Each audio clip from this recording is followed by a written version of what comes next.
नमस्कार जी। नमस्कार।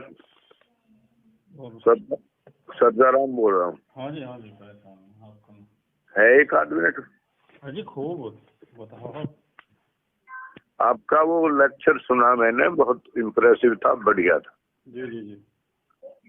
और सारी बातें बिल्कुल सही थी।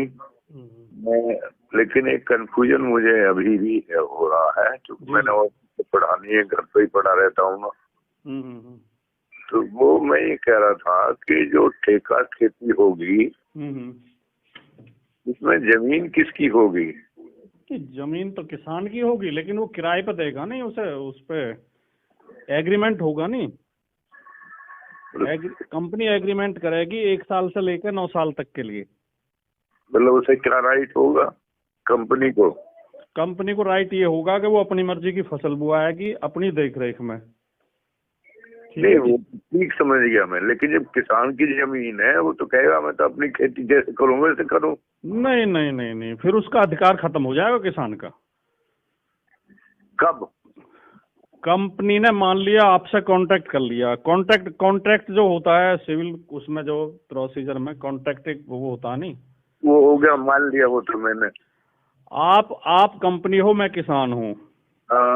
आप मुझसे कहोगे मैं आपकी जमीन 1 साल के लिए लेना चाह रहा हूँ, मैं आपसे वो करना चाह रहा हूँ एग्रीमेंट। ठीक, एग्रीमेंट भरा जाएगा कि मैं 1 साल के लिए, 2 साल के लिए, 3 साल के लिए, जितना भी भरना है।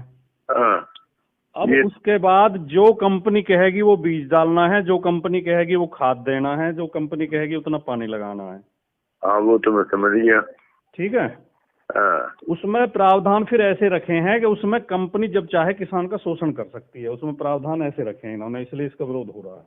वो भी ठीक है कि उसमें कंपनी को मॉनिटरिंग करने का अधिकार होगा। नहीं, मैं सिर्फ मेरा इतना सवाल है और सब मैं सब समझ रहा हूँ कि ये जो कानून आ रहा है ये लागू होगा, और लागू होने के बाद कॉर्पोरेट है एक और एक है आगे, फिर चल के बिचौलिया उचौली छोड़ के किसान है जिसके पास अब जमीन है। आप कह रहे हैं कि कॉर्पोरेट उसको ठेके पे देगा जमीन को, या कॉर्पोरेट जो है वो किसको देगा ठेके पे? कॉर्पोरेट क्यों देगा ठेके पे? वो तो ले रहा है ठेके पे। ठेके पे ले रहा है, किसान से ले रहा है। हाँ, मतलब किसान ना दे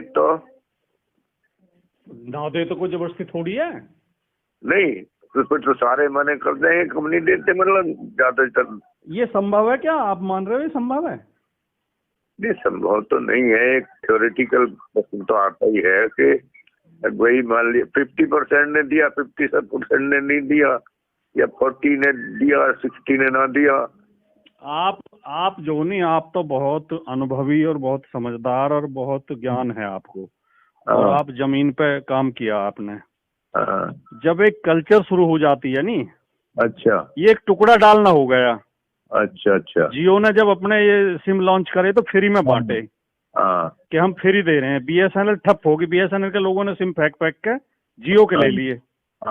फिर उसने पैसे बढ़ाने शुरू कर दिए। जैसे ही बीएसएनएल खत्म हुई, पैसे बढ़ाने शुरू कर दिए। पहले 99, फिर 199, अब 499 का उसका एक महीने का। ठीक है जी, मैं आपको याद दिला दूं तो ठीक है। नहीं, मेरी बात सुन लो, जो आप पूछ रहे थे मैं वही बताना चाह रहा हूँ। अच्छा, अब इन कंपनियों के पास इतनी पूंजी होती है कि साल 2 साल 3 साल का घाटा झेल सकते हैं। वो भविष्य देखते हैं। सड़क बना दी, पूरी जेपी ने बना दी, गेट नोएडा से आगरा तक की सड़क। अब उस पर कितने साल, 50 साल टोल वसूलेगा। ठीक, 100 गुना वसूलेगा। जब शुरू में तो उसने पैसा लगाया ना, तो वो कहने में तो ऐसा लगता कंपनी पैसा लगा के अपने पैसे से बना रही, तुम पे क्या जोर पड़ रहा है। लगता था ऐसा जैसे धर्मात्मा है, समाज सेवा के लिए आ रहे हैं। अगर इसी सड़क को गवर्नमेंट बनाती तो इन लोगों की लुटाई तो नहीं होती जो लोगों की लगातार लुटाई हो रही है। 500 रुपए ले लें आगरा तक के एक बार जाने के, लंबे समय तक होगी। ठीक है जी। तो वो शुरू में आप एक गांव में आएंगे, गांव में कहेंगे भाई हम जो है, मान लिया किसान को आइडिया होता है, अब गांव में हमारे जैसे मेरे खेत जो 5000 रुपए बीघे पे उठे हुए हैं 1 साल के लिए। अब वो कहेगा भाई हम तो इतना रुपया देंगे आपको, मुझे मान लिया मिलने लगे 10,000 रुपए। हाँ तो किसान कहाँ रुक जाएगा, फिर भाग भाग के देगा। हाँ देगा, ठीक है। क्यों जी, ठीक है ना? बिल्कुल ठीक। अब वो साल 2 साल 3 साल उसे जो है ठीक रेट दे देगा। हाँ।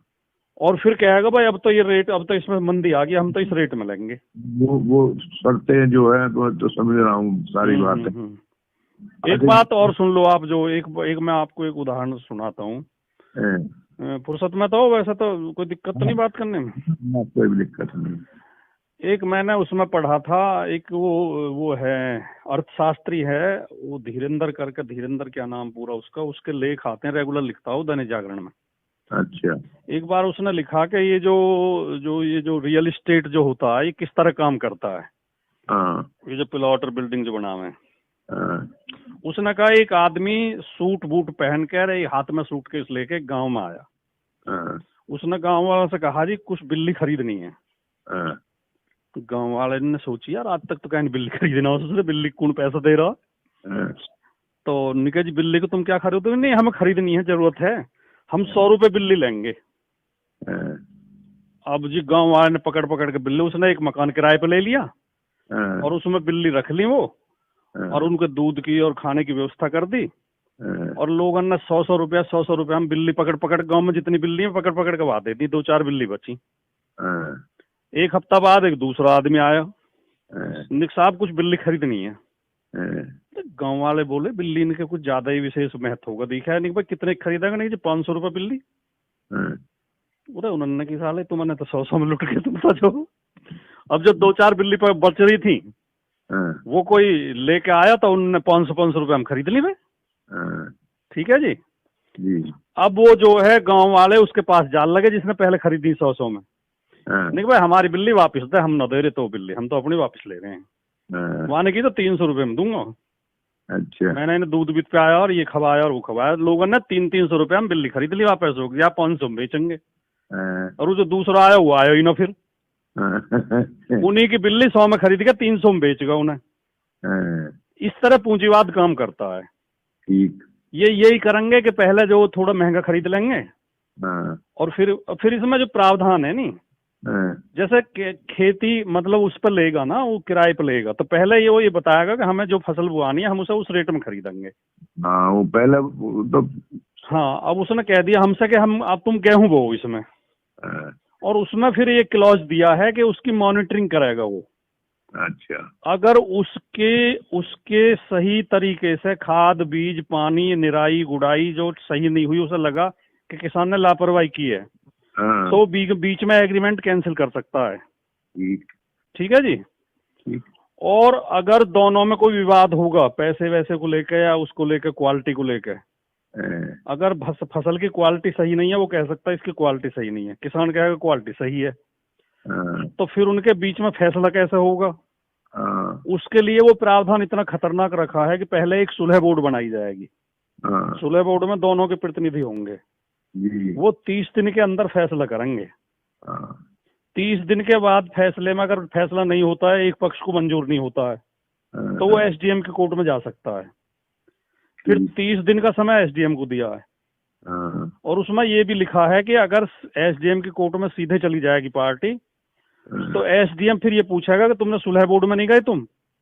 वो कहेगा जी हमने तो बनाया नहीं है। तो एसडीएम पहले सुलह बोर्ड का गठन करेगा और 30 दिन का समय उन्हें देगा। जी। ठीक है जी। फिर 30 दिन के अंदर एसडीएम फैसला सुनाएगा अपना। 30 और 30 60 दिन हो गए, 2 महीने हो गए। 2 महीने हो गए। फिर उसको एक जो पार्टी असंतुष्ट होगी उसको 30 दिन का समय अपील के लिए दिया जाएगा। 30 दिन के अंदर वो अपील कर सकता। 3 महीने हो गए। अपीलीट कोर्ट होगी, एडीएम या डीएम जिसे डिप्यूट करे। फिर 30 दिन का समय उसे दिया गया, तो 4 महीने का टाइम पूरा है डिस्प्यूट के लिए।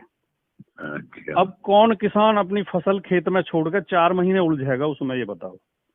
ठीक। और क्या एसडीएम या एडीएम उनके पक्ष में, किसान के पक्ष में फैसला सुना देंगे अंबानी के सामने? ठीक। और उसमें साफ फिर ये लिखा हुआ है कि ये किसी सिविल कोर्ट की ज्यूरिडिक्शन में नहीं आएगा। इस एक्ट के तहत कोई भी विवाद सिविल कोर्ट नहीं सुनेगा। यानी कि वो एसडीएम और एडीएम जो फैसला करेंगे वही सुप्रीम कोर्ट है। ठीक है जी। ठीक है। तो वो क्या करेंगे, मान लिया हमसे गेहूं बुआ दिए उन्होंने, या कोई भी फसल आलू बुआ दिए, अब व्यापारी को लगा, व्यापारी तो बाजार पे पूरी नजर रखता है, व्यापारी को लगा कि इस बार तो आलू डाउन जाएगा, तो वो बीच में कोई बहाना लगा के कि तुमने खाद पूरी नहीं डाली, मैं तो कैंसिल कर रहा हूँ अपना वो जो, ठीक है जी। अब उसने जो किसान को एडवांस दे रखा है उसकी वसूली के लिए वो कोर्ट में डाल देगा, किसान की फसल भी बेचारे की रहेगी। अब उसके पैसे कहाँ से दे किसान? तो उसमें लिखा हुआ है कि इसकी रिकवरी जो है लैंड रेवेन्यू की भांति की जाएगी, एज लैंड रेवेन्यू। और लैंड रेवेन्यू में ये प्रावधान है कि अगर भू राजस्व किसी बकाया है तो अमीन उसे बंद कर सकता है उसमें हवालात में 14 दिन के लिए, और तहसीलदार उसकी जमीन को कुर्क करके नीलाम कर सकता है। ठीक। एक इसमें ये भी दिया प्रावधान कि वो कंपनी जो है उस फसल पे लोन ले सकती है बैंक से। तो उसमें लिखा है कि जमीन पे लोन नहीं लिया जाएगा, फसल पे लिया जाएगा, जिसे बीजेपी वाले प्रचार कर रहे हैं। लेकिन खतौनी में तो किसान की में ही चढ़ेगा वो है जी। और मान लिया बीच में कंपनी भाग गई, तो जब तक खतौनी में सुनी हटेगा किसान तो ना अपनी जमीन बेच सकता ना उसको कोई और कुछ कर सकता, तो मजबूरी में उस किसान को ही चुकाना पड़ेगा वो। तो ये है। नहीं, ये तो मैं समझ रहा हूँ। और अब इसमें इतनी खबरें आ गई हैं, ये तो मोदी ने बड़ा एहसान करा इस देश पे, मैं बताऊं आपको। ये जो अड़ रहा हो ना जितना, उतनी लोगों में जागरूकता फैल रही है। लोग नई नई खबरें, जो अच्छे पत्रकार लगे हुए हैं, जनवादी पत्रकार, वो नई नई खबरें निकाल के ला रहे हैं। हाँ, बहुत सारे ला रहे हैं। तो ये तो इसके गले को पड़ गया, नहीं तो ये जो पता नहीं इस देश को कहाँ ले जाता, ये तो इस पे ही घिर लेगा अभी। अब कई खबरें इस टाइप की आई हैं कि अडानी ने जो है 2016 में जमीन खरीद ली थी पानीपत में 100 एकड़। ना वो तुम्हें पता, गोदाम बना रहे हैं। और इस बिल के लागू होने से 28 दिन पहले उसने वो लाइसेंस लिया है गोदाम के लिए, उसके लिए रेलवे लाइन बिछाई जा रही है। यानी पूरी तरह खेती को इनके हाथ में देने की वो है प्लानिंग। इसलिए जो ये खतरनाक है जी, खतरनाक। और ये मुकेश अंबानी ने अभी 2 साल पहले एक चैम्बर ऑफ कॉमर्स में स्पीच दी थी इसने। तो इसने वहाँ स्पष्ट कहा था कि हम इसमें मेडिकेयर में और उसमें अनाज उत्पादन के क्षेत्र में हमारी कंपनी आना चाह रही है। अच्छा। तो उनकी इच्छा है, उनकी जो आकाओं की, मोदी जी उनके लिए रास्ता साफ कर रहे हैं। किसान को तो इसमें कोई भी लाभ नहीं है। ये जो कह रहे हैं कि हमने किसान को छूट दे दी, आप एक बात समझो कि जैसे गांव में लोग पहले महाजन से लोन लिए करे, तो वो उन्हें लूटे 30% पे 40% पे लोन दिए करे। तो सरकार ने बैंक बनाए और ब्याज पे पैसे देने को गैर कानूनी घोषित कर दिया नहीं? कर दिया कि कोई भी आदमी किसी को वैसे बिना रजिस्टर्ड कराए कंपनी रजिस्टर्ड करानी पड़ेगी, और उसमें एक लिमिट होगी कि इससे ज्यादा लोन नहीं ले सकते, ब्याज नहीं ले सकते। अब मान लो उस कानून को खत्म करके न्यू कहते हम तो गरीब लोगों को आजादी दे रहे हैं, वो कहीं से भी लोन लो, जाके किसी से भी। रजिस्टर्ड कंपनी की क्या जरूरत है, क्यों जी? बिल्कुल। लेकिन अगर गंभीरता से सोचोगे तो वो तो पुराने वाह में ही चले जाएंगे, बर्बादी के वाह में ही। कोई पैसा वाला क्यों उन्हें कम ब्याज पे लोन देगा? तो ये जो ढिंडोरा पीट रहे हैं, हमने तो किसान को आजादी दे दी। ये पूंजीपति इतने पागल हैं कि महंगे दाम पे खरीद लेंगे। इसलिए किसान कह रहे हैं कि उसका जो एमएसपी का वो बताओ, कानून बनाओ और खरीदने की गारंटी। हाँ जी। तो ये है जी, ये तो जो है, मैंने तो बहुत गंभीरता से इसे पढ़ा भी है, समझा भी है। मैं तो बहुत, जब किसी विषय पर मैं बहुत गहरी नजर रखता हूँ, फिर उसे समझने बिना मैं बोलता नहीं कभी भी। बहुत बढ़िया था आपने, बहुत अच्छा है। मुझे थोड़ा कंफ्यूजन था इसके लिए, भाई जमीन किसकी रहेगी? नहीं, जमीन तो सैद्धांतिक तौर पे तो कानूनन तो रहेगी किसान की, लेकिन धीरे धीरे छिन जाएगी वो, फिर परिस्थिति ऐसी पैदा हो जाए। दूसरी बात यूँ है कि वो आपने एक कहावत सुनी है कि वो जो है एक सर्कस में जब ये लागू हुआ ना, जैसे ये लड़ती रहती है मेनका गांधी, एक भाई जीवों पे वो नहीं होना चाहिए, अत्याचार नहीं होना चाहिए। ये अब ये बंद हो गए ना, सर्कस वर्कस में शेर नहीं नचा सकते अब, शेर हाथी कुछ नहीं कर सकते, या मदारी भी खेल दिखाई कराए तो वो भी। तो एक सर्कस वाले ने जो उसके शेर थे वो ले जाके जंगल में छोड़ दिए। तो वे शेर जो है धीरे धीरे भूखे मर गए और कुत्ते खा गए उन्हें, कुत्ते लिपट लिपट गए, क्योंकि वो शिकार करना भूल गए थे। भूल गए। उन्हें बना बनाया मांस मिलाया, तो उन पे ना तो शिकार हुआ ना तो वे भाग सके शिकार के पीछे। अब वे या इंतजार में बैठे रहे कि तुम्हें जैसे रोज उन्हें खाना मिले कराए सर्कस में, तुम्हें कोई खाना देगा आके। वे कुछ तो भूखे मर गए, कुछ कुत्ते ने मार लिए। तो जब किसान को हराम पच जाएगा कि साल में नगद पैसा मिल रहा है, तो धीरे धीरे किसान नकारा हो जाएंगे और वो जो खेती तो चली जाएगी, फिर उनके खेत तो चले जाएंगे। इनसे तो छुटकारा सभी पाना चाह रहे हैं। आप देख रहे हो अपने क्षेत्र में भाई कद हो रही है, एक बार कद मिल रहा है भाई मुआवजा। ये हाल है। ठीक है, चलो ठीक है जी, समझ आ गया। Thank you. अच्छा जी, नमस्कार। नमस्कार।